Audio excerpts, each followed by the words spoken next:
Well, hello, everybody. Welcome to the 2023 7th Annual Converge to Accelerate Hybrid Symposium.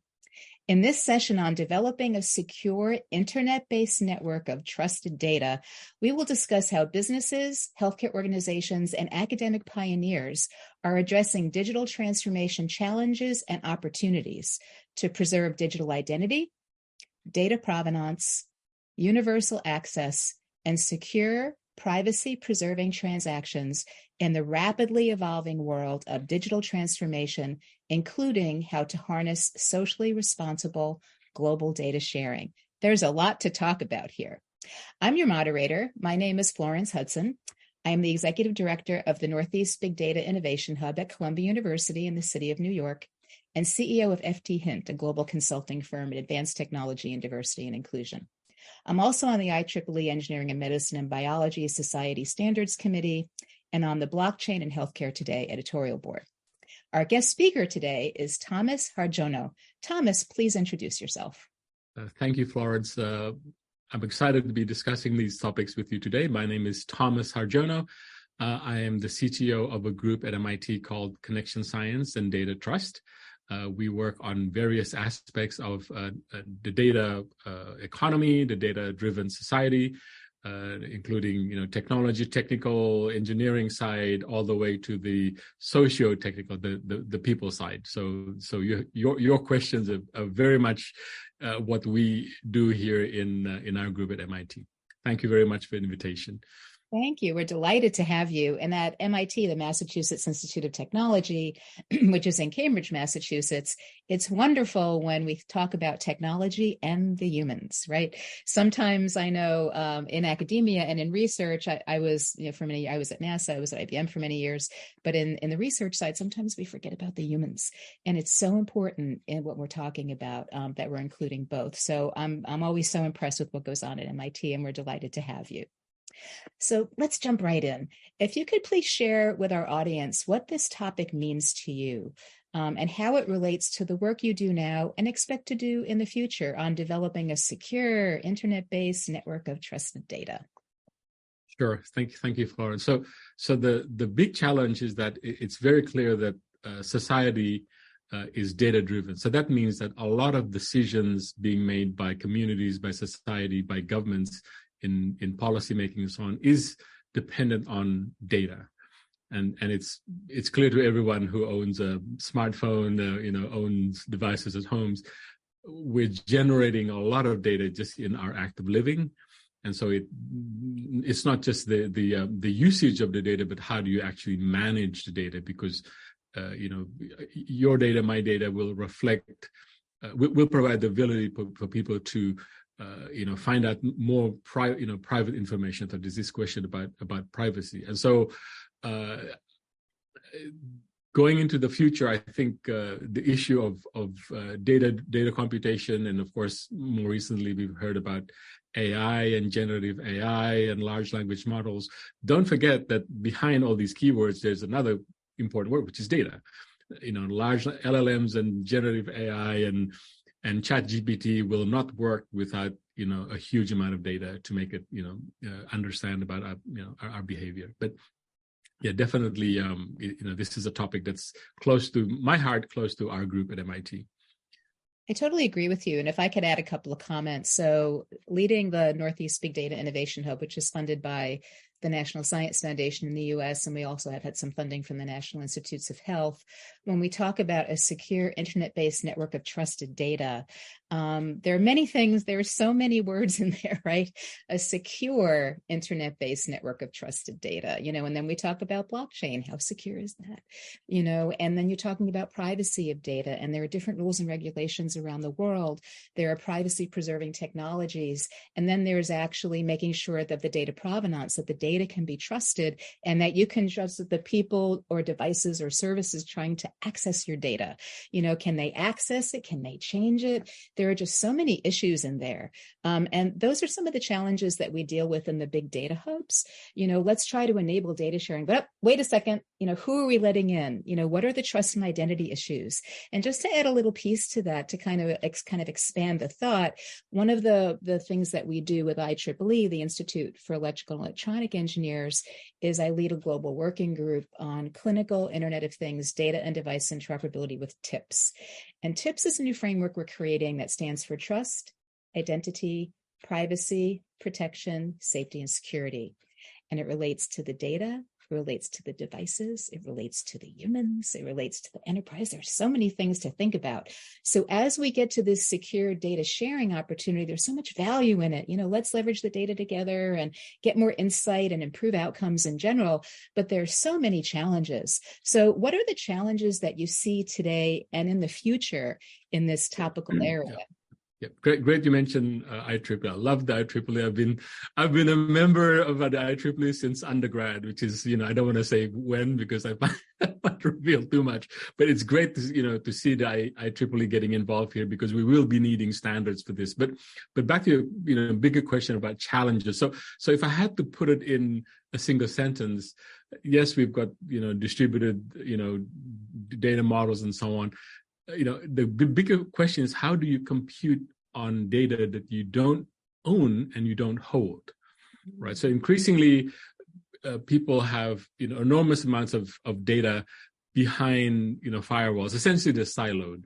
And, before GDPR in Europe, before the data privacy regulations was enacted, people probably more lax about this, and people are willing to give other people outside the organization copies of data sets, but no longer, because now you have certain liabilities for holding data about citizens. So the question becomes, well, if you have a data repository, you have 10 data repositories, you have 100 data repositories, and they're all siloed, how do you interconnect them? And I think the answer really is that some of the words we use imply certain technologies, and often it's a mismatch. So instead of talking about data sharing, we like to talk about sharing insights about society, about groups and so on, because really in the majority of cases, what you really want is insights, right? And this is typical of Bureau of Statistics types of data and questions that people are interested in. Well, how many people in the north of Boston have COVID? Okay, you don't have to know exactly who, but give me a number, right? So that's the first sort of approach, is share insights. And so that means the people who hold these data silos are more apt, they're more amenable, to helping you get these insights. And so then the question becomes, well, how do you collectively generate an insight that's useful for society? And so we've been looking at this at MIT for almost a decade.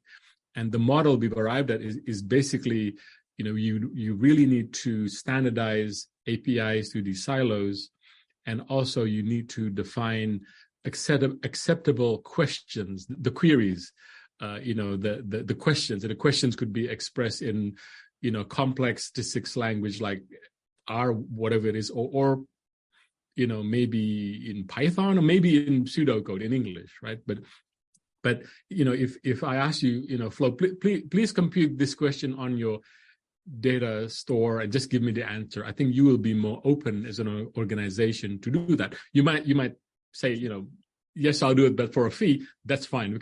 We can talk about remuneration models later on. But I think that's the direction. I think the only viable direction for society going forward is for all sides to respect the data and the subjects that are implied by that data, and collaborate to come up with interesting questions, so that and useful questions, to communities and to society. Very interesting. So what about that? I totally agree that sharing the insights is a lot easier.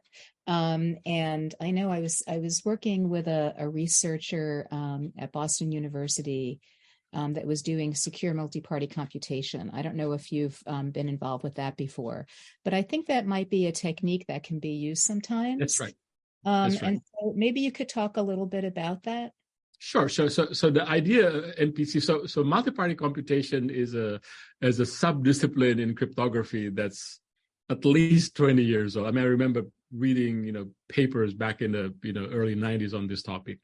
And the challenge is that, you are trying to share computation to derive this insight amongst parties who may not be friends, and in fact, they may be competitors. It could be financial institutions that are effectively in the market competitors. So how do you get them to work together? And so in the MPC model, each, let's say there's 3 or 4 parties in this particular instance, they would prepare the data and encrypt it in a specific manner using specific parameters. And so each would arrive at this encrypted blob, essentially.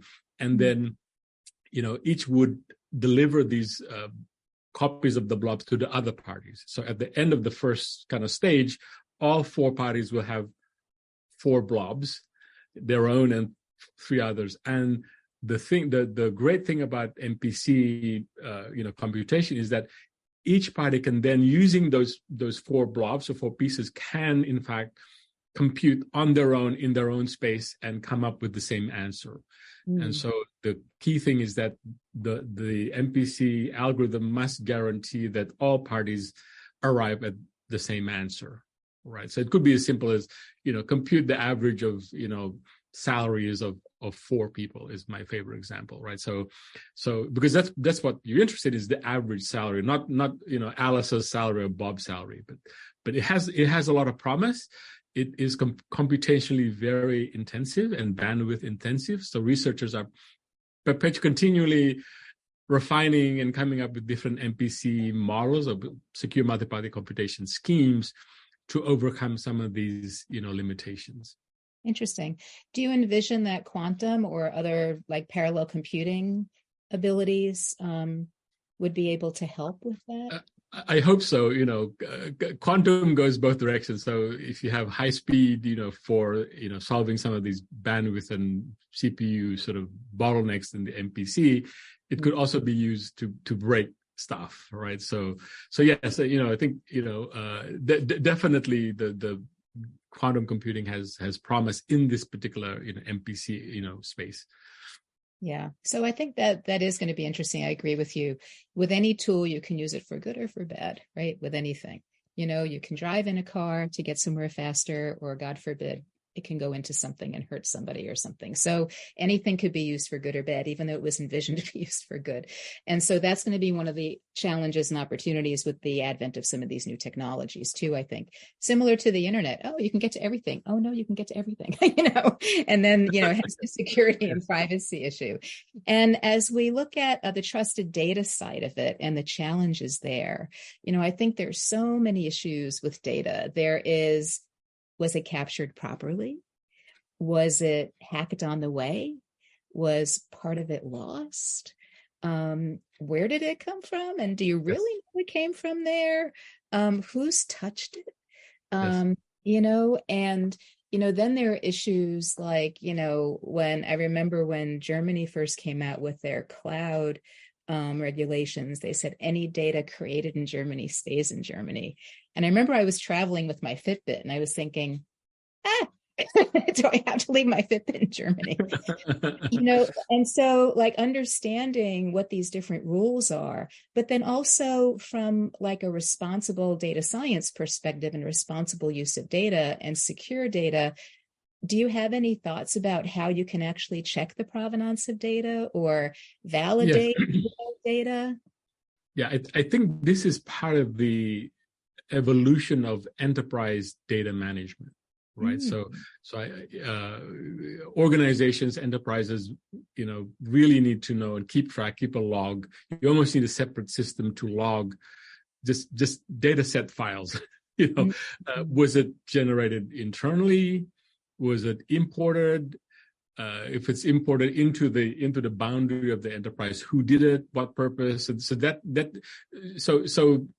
people talk about data as an asset, and for enterprises, data is asset. But you think about, if you're a bank and you're managing people's money, your own money, you want to track, the movement, where did my money go to, and so on. So you almost need to treat data like you treat money, and like just internally good housekeeping. And I think there's a lot of opportunity, I think, for enterprise software companies to actually come up with new products, new ideas to help enterprises, because just in my work at MIT, we've seen so many organizations who actually don't even know where files are within their own organization, right? And so this is a challenge, has been a challenge generally, for the past 2 decades, but now with the increase of value and appreciation of the value of data,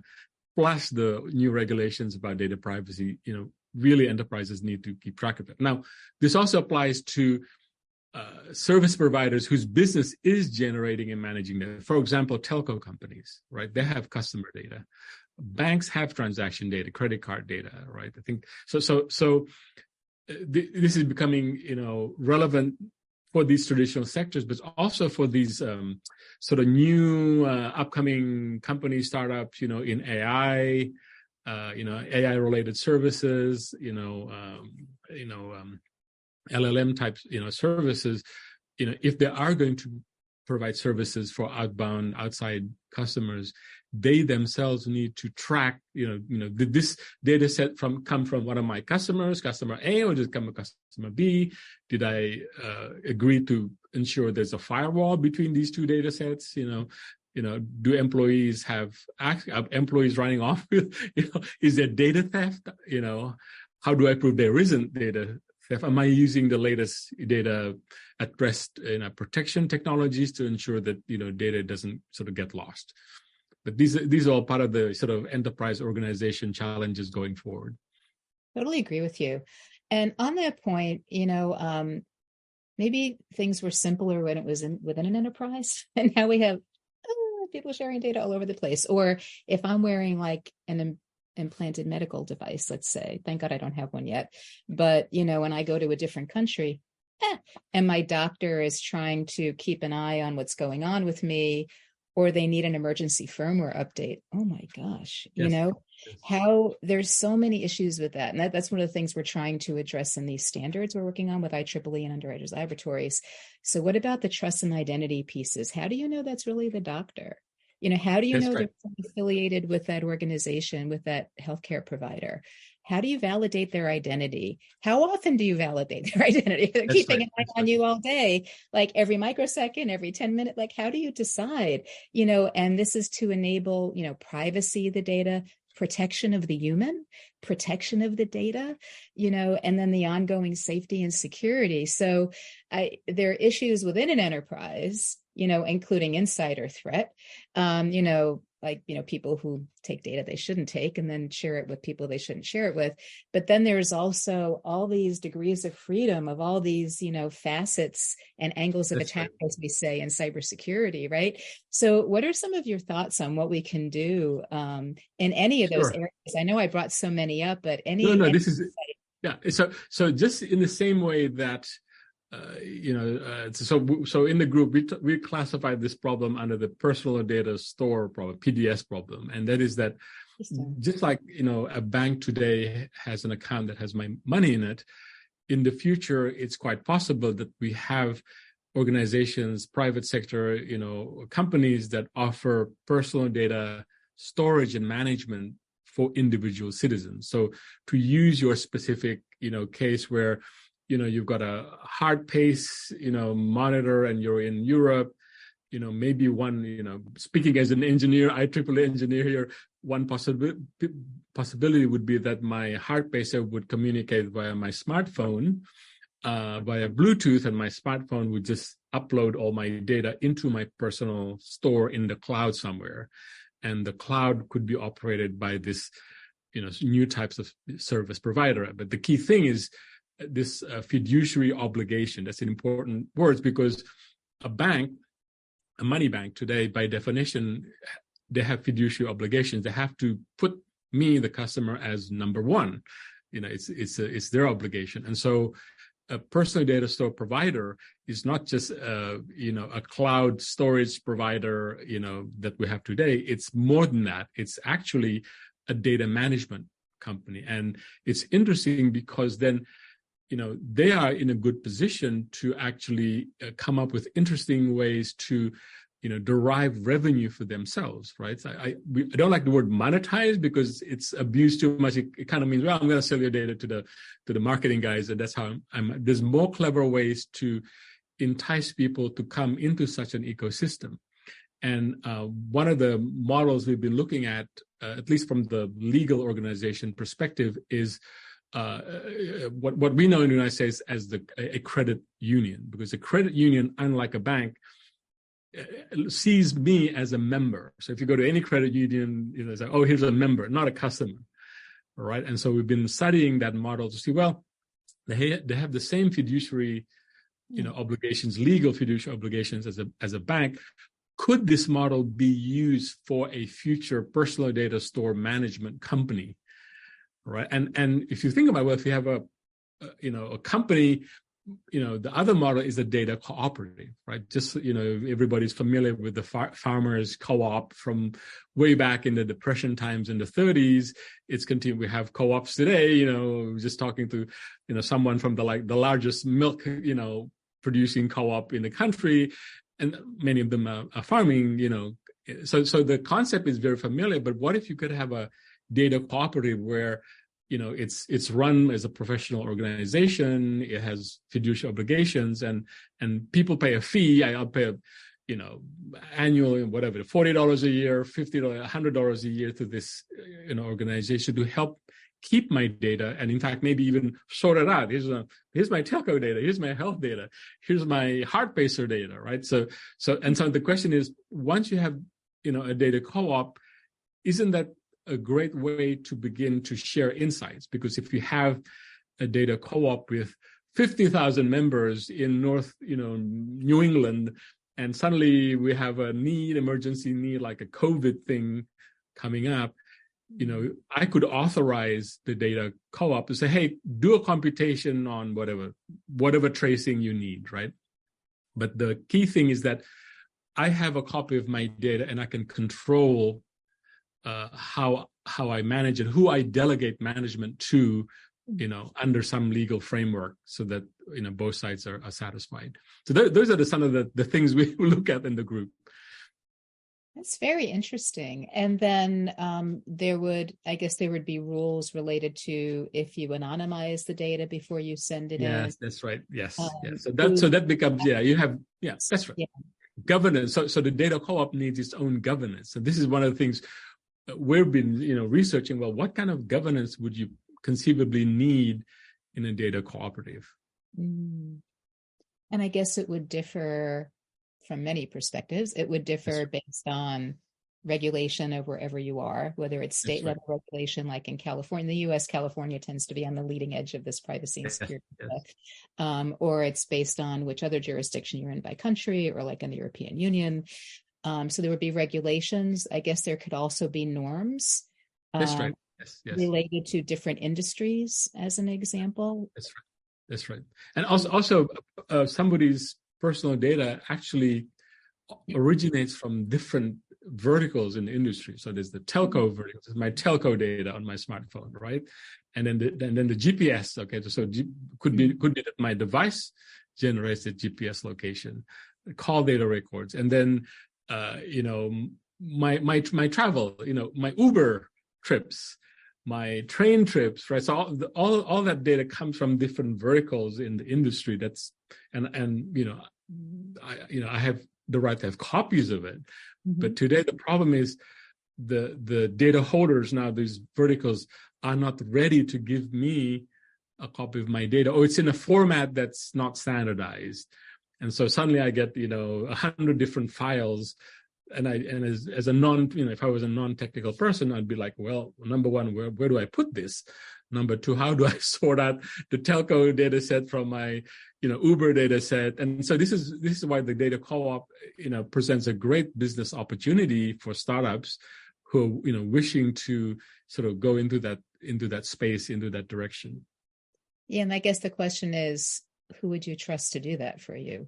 Right? There's the whole trust piece of that, like, oh, sure, here, take all my data, and then all you need to do is go in there, with one little pin, and the balloon blows up. That's right. So this brings, so this is the separate topic. Well, how do you protect the data in the back end? regardless of the front end institution, whether it's a data bank, it's a government data store, whether it's a data co-op. There's this universal need of protecting data at rest, and that's why people are looking at, encryption solutions, MPC, and more recently confidential computing using, new types of hardware, new types of CPU hardware. Right. Yeah, and there's the security and privacy of the data, and then, as we were saying, who can get into it, Right. and who can't, and people hacking your identity. Right. That's right. So I know, at one point we're like, oh, biometrics will fix everything. I'm like, okay, well, if they hack your fingerprint, that's your finger. You're probably not going to be changing that. So that, if somebody hacks and gets your password, you can create a new password. But if somebody hacks your eyeball, you don't want a new eyeball, right? So I think, like, as we look at some of these new technologies for trust and identity, you have to look at the range of uncertainty of what could happen. That's right. How could it go bad? That's right. Are those some of the things that, like, you're thinking about as well? That's right. Yes. So some of our collaborators and sponsors at MIT come from the insurance industry, and so they take on a risk management sort of perspective on this. And so for a case like this, they'll say, well, what is the risk associated with using this backend technology? What about that backend technology? Right. And it's always, for them, and I guess for us also, how do you weigh the risk and the functionality, right? Because you could certainly, provide 100% security, but it may not be functional. You can't use it for anything, right? So there's always a toss. But I think the key thing from our research here at MIT is that there are certain principles that you can, almost, determine upfront. And for example, this, moving the question to the data is a good principle. We call this the open algorithm set of principles, and data really needs to stay where it is and not be copied around, right? This is sort of second principle. And a third principle, well, you need to protect the data in the back end of wherever the endpoint is.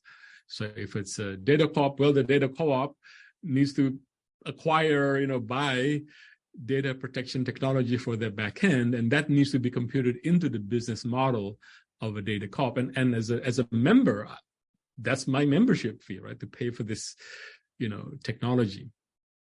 Very good point. Well, this is just so exciting. I love listening to everything that y'all are thinking about. I have another question. Let's talk about tokenization and digital assets. That's a really hot topic, and it's getting right. And more people are trying to figure out what that really means. So could you give us your thoughts about tokenization and digital assets in this framework we're talking about of this, secure internet of data? Sure. So we could talk about it sort of generically, and then how does this sort of generic thing apply for personal data? So generically, of course, I don't have to go talk about Bitcoin and cryptocurrencies and so on, but to me, it seems there's now two almost classes of digital assets. The first one is money, and that's a separate. And this is the contentious. This is the headline grabbing. This is FTX. This is, all this stuff you see in the news is can you come up with a different type of, tokenized money, whether it's a tokenized deposit, a tokenized cash, is it government based, who issues? So that's a whole set of problems.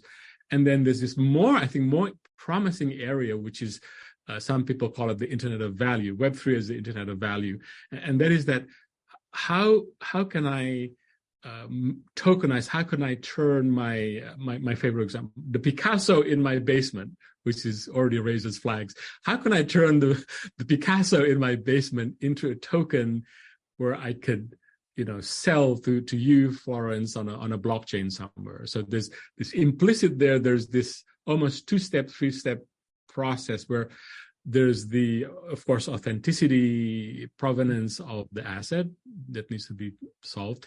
There is some mechanism needed to verify the asset is true and that it could be, the technical term is immobilized and dematerialized, is what the fintech people, the banks like to talk about. So for example, institutions such as the DTCC, depository, can't remember the full name, in New York, for example, their role is to issue paper certificates, now it's digital book entry form, for assets that could be barrels of oil, tons of gold, whatever it may be. And so these institutions are effectively doing two things at the same time. They're making sure the asset doesn't move. Kind of difficult to move around, 10 tons of gold. but they fix that. And then they dematerialize, meaning that they issue an electronic certificate for this, asset. And so the next step is, how can you represent that electronic certificate into a token structure on a blockchain? So that sort of value chain itself is quite distinct from cryptocurrencies and money.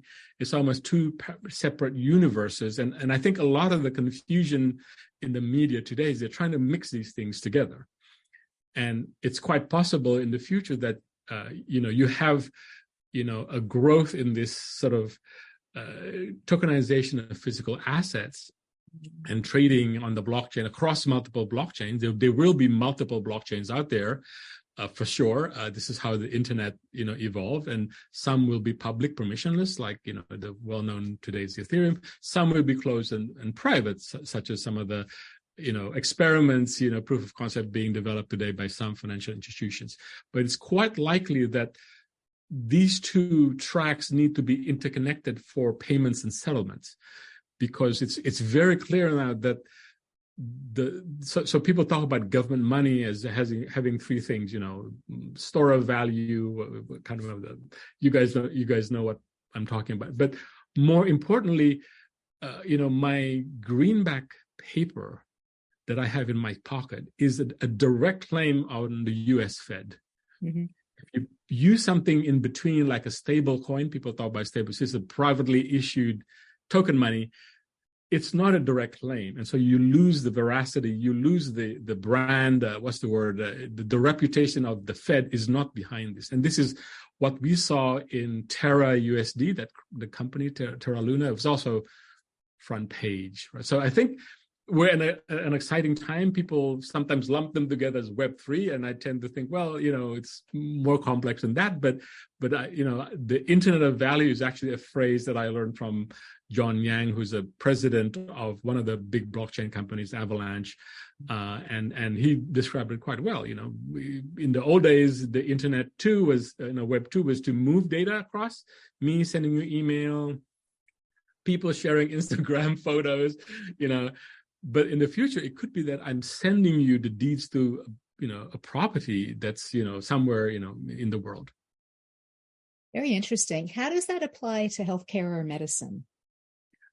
Right. So this is some folks in our group are trying to understand if, access to the insights being computed on data could be tokenized.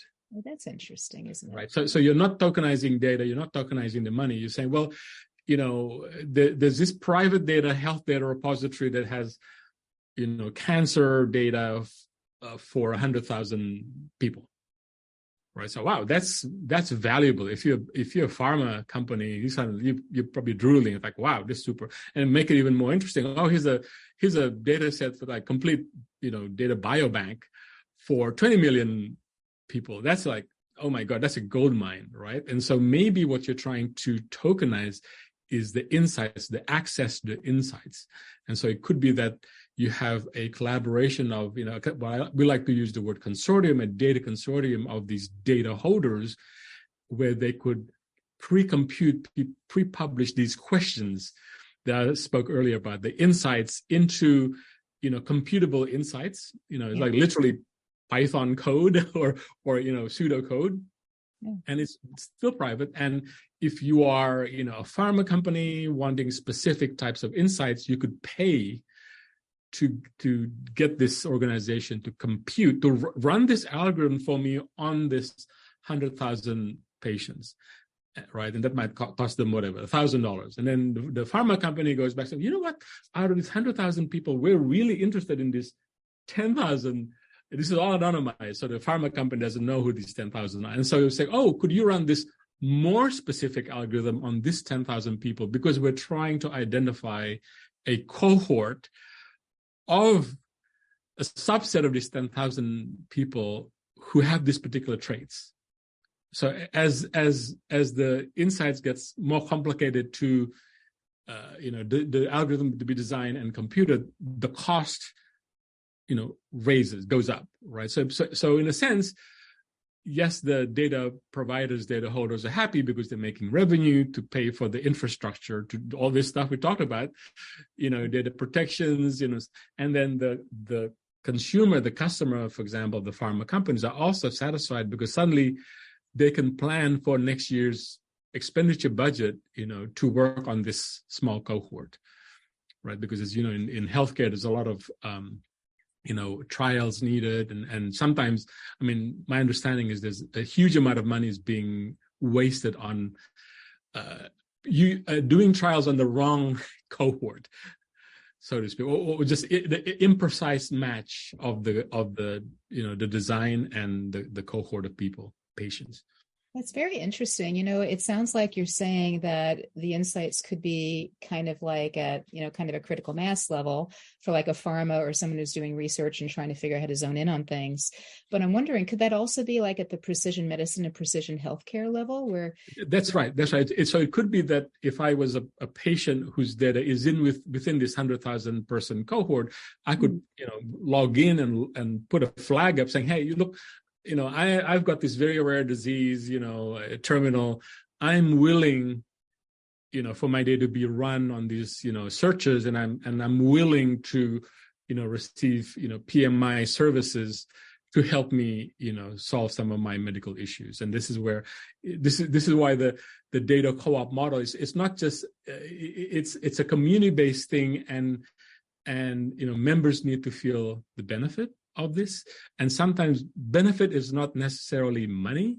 Mm-hmm. It's access to information, access to medical expertise, maybe access to the latest drugs, in the labs of these pharma companies, right? Who knows? But we need to keep the channels open to make all the stakeholders happy and, see the value in participating in the ecosystem. I love that, and actually now we're getting into my last question, which is the socio-technical challenges and opportunities. So we're talking about the humans here, which I love. It's all about the humans. And so maybe you could share a little bit about the social science perspective and the technical perspective and how you see them coming together.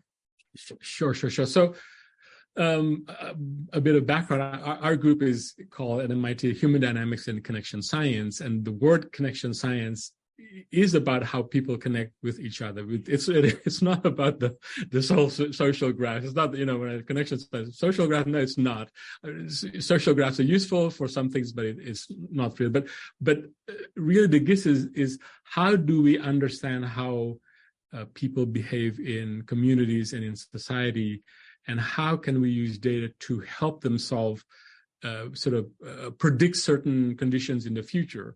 Maybe it's a potential spread of a new virus. We've just been through COVID, and you saw how ineffective many of these contact tracing, proposals. There's at least 100 contact tracing startups that sort of showed up, and all of them suffer from the problem of lack of access to good data. But so we're looking at problems of how do you, for example, if you are a credit card company, how do you help your customers in predicting, financial stress, right? That could happen through many things. It could be that, my customer is moving jobs, moving from Massachusetts to California, the cost of living is going to go high. And so it provides opportunities for service providers in the financial sector to, intercept the problem. What's the word? To help the customer navigate through the problems in life. So that's individual customers. At the community level, most of us live in towns. At least this is a New England thing, in towns. And so really, I need a digital representation of my social connections to my neighbor, townsfolk, and so on.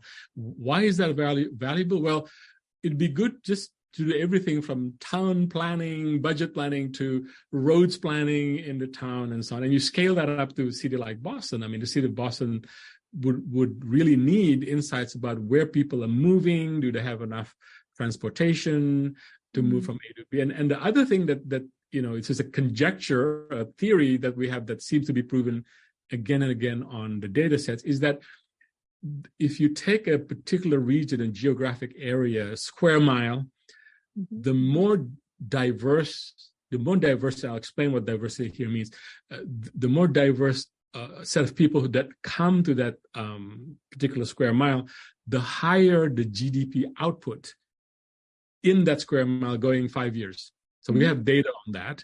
And the idea is that it's a thing called that our professor, Sandy Pentland, came up with. It's called idea flow.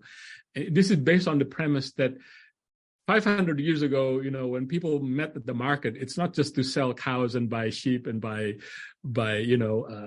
whatever, chickens. It's also to gossip. Okay. And gossip is an exchange of information.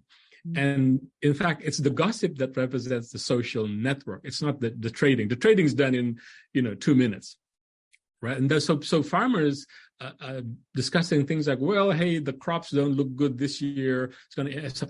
So bring it forward to today. Could we have the same model whereby, communities, my town, could share insights, share data, about, whatever's happening in the town. At the scale, back to the Boston scale, if you have that square mile and you have diversity, so diversity means people come from different origins, different locations in the city. So, into this square mile, people have different education levels, different types of jobs, different income levels, different race, of course, and different cultures. That together, when you let people interact, you end up with very interesting opportunities. Why? Well, because people sharing gossip. The construction worker that's lining up at the coffee store with the banker, when they start talking to each other, they can talk about interesting things, right? They can share information across different barriers, so to speak. So that's kind of our sort of view of the big picture of these are some of the socio-technical value of data. That's just excellent. I think it really brings to life, what this secure internet-based network of trusted data can be. It's data from the humans, it's data from the devices, it's insights from the data. There's so many different elements. And, it's been such a pleasure to discuss these challenges and opportunities with you, Thomas. Thank you for sharing your insights. And thank you, Florence. Everything that in this specific area. And I know a lot more, so maybe we'll have some future discussions. And I want to thank you all for joining us.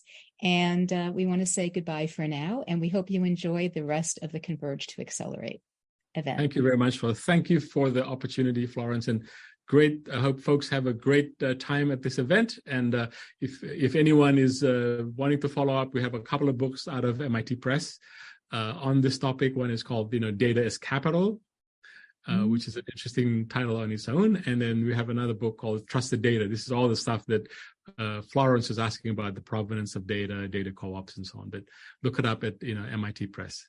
Thank you. And I'll mention a couple of the books on TIPPSS.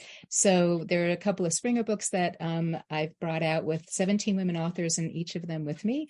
One is Women Securing the Future with TIPPSS for IoT, and one is Women Securing the Future with TIPPSS for Connected Healthcare on the trust, identity, privacy, protection, safety, and security. You can find those through Springer or Amazon or your favorite, whatever, like you're talking about, Thomas. And so you can tell we're all very mission-based about this. How do we help? How do we help the citizens? How do we help the industry? And how do we help us move forward in this constantly connected and even more connected world? So thank you again, everybody, for joining us. Have a great event, and we hope to see you again soon. Bye-bye. Thank you. Bye-bye.